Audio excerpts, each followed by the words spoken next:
I have a word of advice. I got the advice from a madman. It is very sad that when someone is no more, that is when people start appreciating the person. When someone is dead, you see them, praising the person. That is when they will start giving the person his or her flowers. It is not good. It is not good. Just look at this musician that died, Mobad. Immediately he died.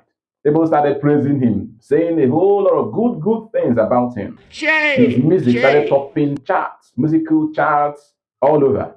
That is when he is no more. We must learn a lesson. Please. The only thing you're going to do for that person you love, that person that is doing well in his or her acts or talent or gifts or whatever, is for you to say those things to them now they are alive. I recall when my mom died, I was asked to write a beautiful funeral oration for her. And I said to them, I will not do it.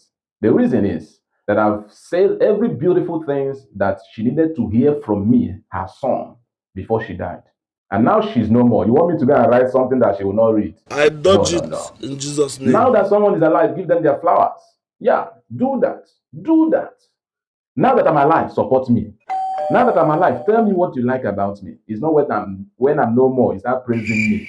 You now come around and say you want to support my burial, whereas you did not support me now that I'm alive.